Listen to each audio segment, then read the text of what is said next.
سفیان ثوری۔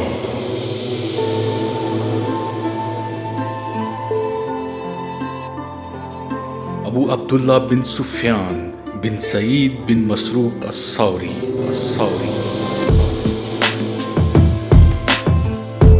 آپ 716 عیسوی بمطابق 97 ہجری خراسان میں پیدا ہوئے۔ آپ ایک تابعی، محدث اور عالم تھے۔ آپ کا وصال 778 عیسوی بمطابق 161 ہجری میں ہوا۔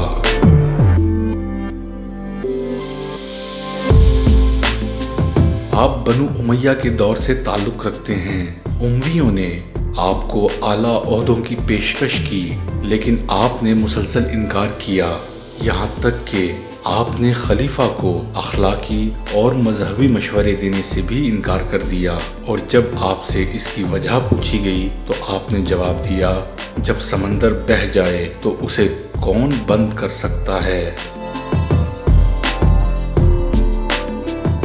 ایک دفعہ آپ رحمت اللہ علیہ حج پر تشریف لے جا رہے تھے۔ ایک جگہ آپ نے دیکھا کہ ابو جعفر منصور بھی اپنے لاؤ لشکر کے ساتھ خیمہ زن ہے۔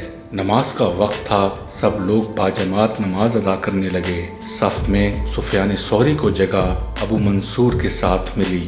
دوران نماز جعفر نے اپنا ہاتھ کئی مرتبہ اپنی داڑھی پر پھیرا۔ بعد از نماز سفیان ثوری رحمت اللہ علیہ نے جعفر سے کہا، تمہاری نماز قبول نہیں ہوئی، اور ایسی نماز قیامت کے روز انسان کے منہ پر مار دی جائے گی۔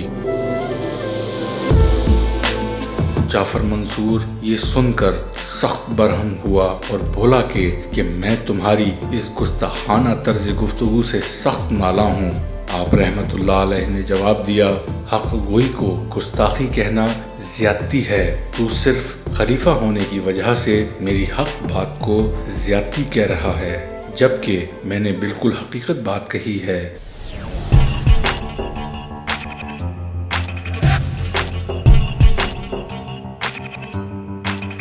ابو جعفر منصور اس وقت تو چپ ہو گیا، مگر بعد میں درباریوں اور حواریوں کی شہ پر اس نے سفیان ثوری رحمت اللہ علیہ کو قتل کروانے کا پروگرام بنایا اور جلاد کو حکم دیا کہ آپ رحمت اللہ علیہ کو فی الفور پھانسی دے دی جائے، کیونکہ میں سفیان کا خون زمین پر نہیں بہانا چاہتا، لہٰذا پھانسی کی سزا تجویز کی گئی۔ جلاد حسب حکم بڑھئی کو پھانسی گھر بنانے کے لیے اپنے ساتھ لے کر سفیان ثوری رحمت اللہ علیہ کی تلاش میں نکل کھڑا ہوا۔ جب وہ دونوں جنگل میں پہنچے تو انہوں نے سفیان ثوری رحمت اللہ علیہ کو بلند پایا عالموں فضیل بن ایاز اور سفیان اسینیہ رحمت اللہ علیہ کے ہمراہ دیکھا۔ سفیان ثوری اس وقت استراحت فرما رہے تھے۔ آپ کا سر فضیل بن ایاز رحمت اللہ علیہ کی ران پر اور پاؤں سفیان اسینیہ رحمت اللہ علیہ کی گود میں تھے۔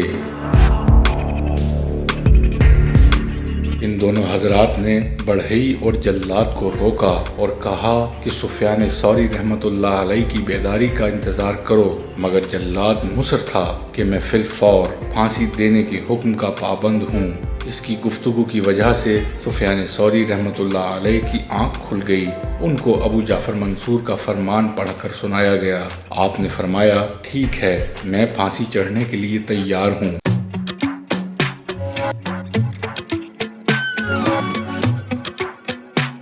ادھر پھانسی گھر تیار ہو رہا تھا، ادھر سفیان ثوری رحمت اللہ علیہ سجدہ ریز ہو کر خدا کے حضور دعا میں مصروف تھے کہ اے خداوند عالم،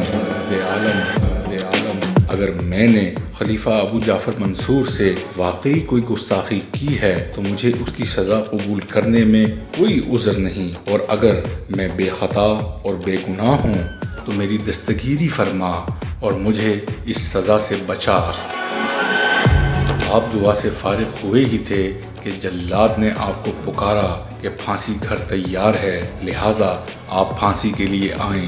آپ نے جلاد سے کہا کہ میرا مقدمہ خدا کی عدالت میں پہنچ چکا ہے اور اس نے فیصلہ کرنے کے لیے ابو جعفر منصور کو اپنے پاس طلب کر لیا ہے،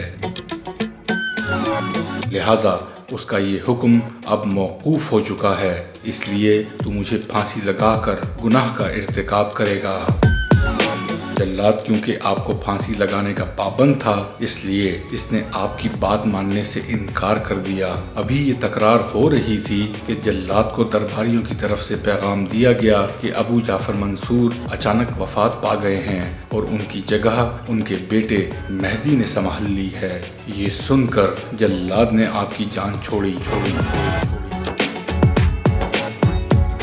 ابو جعفر کا بیٹا مہدی آپ سے باخبر تھا، چنانچہ عنان خلافت سنبھالتے ہی اس نے سفیان ثوری رحمۃ اللہ علیہ کو طلب کیا، مگر آپ روپوش ہو چکے تھے۔ مہدی آپ کو مسلسل تلاش کر رہا تھا، مگر آپ ہنوز روپوش تھے۔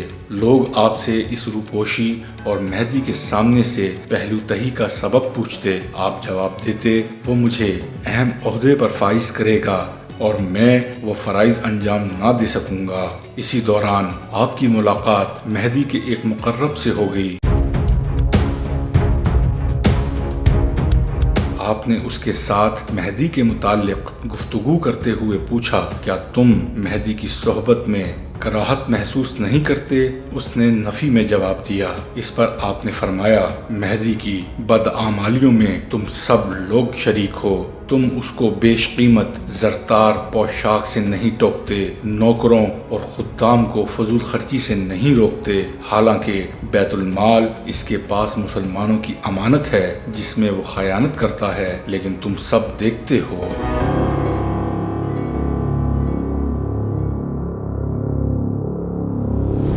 اس شخص کو بہت غصہ آیا۔ اس نے کہا، اس قسم کی جواب طلبی ہم تو امیر المومنین سے کرنے سے رہے، آپ خود ہی مل کر اس کی گوشمالی کر سکتے ہیں تو کر لیں، ویسے بھی وہ آپ کا متلاشی ہے۔ یہ کہہ کر وہ شخص واپس دربار مہدی میں چلا گیا۔ اب سفیان ثوری رحمۃ اللہ علیہ کو خیال ہوا کہ یہ شخص اب سارا ماجرا مہدی کو سنائے گا۔ آپ کے دوستوں نے آپ کو مشورہ دیا کہ آپ یہ جگہ چھوڑ دیں اور کہیں روپوش ہو جائیں تاکہ مہدی کے آدمی آپ کو تلاش نہ کر سکیں۔ آپ نے انکار کر دیا اور کلمہ حق کہنے کے لیے سینہ سپر ہو گئے۔ خلیفہ مہدی کے آدمی تلاش کرتے کرتے آپ تک پہنچ ہی گئے اور مہدی کے دربار میں آپ کو پیشی کا حکم سنایا۔ سفیان ثوری رحمۃ اللہ علیہ نے جواب دیا، میں تو آپ ہی لوگوں کا منتظر تھا، لہذا چلیے۔ جب آپ دربار میں پہنچے، وہاں آپ نے اس مقرب مہدی کو بھی دیکھا جس سے آپ کی ملاقات اور تلخ گفتگو ہو چکی تھی۔ آپ نے تمام شاہی کروفر کو نظر انداز کرتے ہوئے دربار کے حاضرین کو السلام علیکم کہا اور مہدی کے سامنے بیٹھ گئے۔ مہدی کے باڈی گارڈز جو کہ برہنہ تلوار تھامے ہوئے تھے فوراً مہدی کے سامنے آ کر عرض کرنے لگے کہ سفیان ثوری کی گردن مارنے کی اجازت دیں، مگر مہدی نے اس کو روکا اور کہا، میں سفیان ثوری رحمۃ اللہ علیہ سے چند باتیں کرنا چاہتا ہوں۔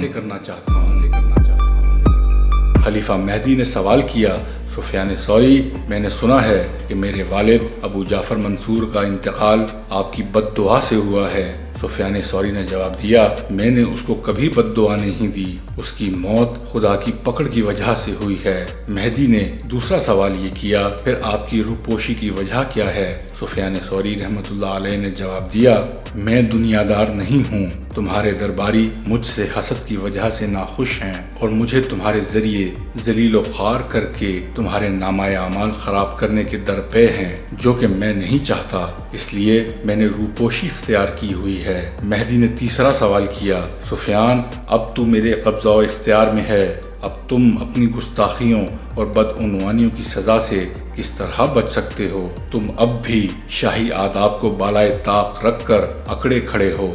سفیان ثوری رحمۃ اللہ علیہ نے جواب دیا، تم کو میرے قتل اور رہائی کا اختیار ہے، مگر اس عزیز و منتقم حاکم کو بھی یاد رکھ جو تجھ سے زیادہ حق و باطل کا فیصلہ کرنا جانتا ہے۔ آپ کے جواب سے وزیر بڑا مشتعل ہوا اور آپ کے قتل کی اجازت طلب کی، مگر مہدی نے اس کو سختی سے حکم دیا کہ تم خاموش رہو، میں ایسے شخص جو کہ خدا رسیدہ ہو اس کو قتل کر کے اپنی دنیا اور آخرت خراب نہیں کروں گا۔ تم میرے اور سفیان ثوری رحمۃ اللہ علیہ کے معاملے میں اپنی زبان بند رکھو۔ اس کے بعد مہدی نے آپ کو کوفہ کا قاضی بنانے کا فرمان جاری کیا اور لکھا کہ سفیان، یہ حکم جاری کر کے ہم نے تم پر کوئی احسان نہیں کیا، تم اس منصب کے اہل تھے، لہٰذا تمہیں اس پر فائز کیا۔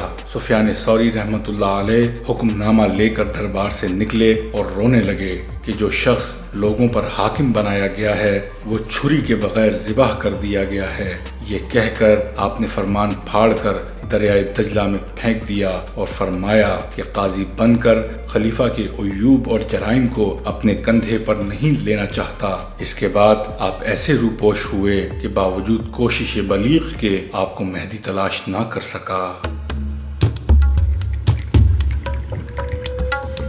یہی تھی آج کی ہماری ویڈیو۔ اگر ویڈیو پسند آئے تو برائے مہربانی چینل کو لائک، شیئر اور سبسکرائب کیجیے گا۔ ملتے ہیں اگلی ویڈیو میں۔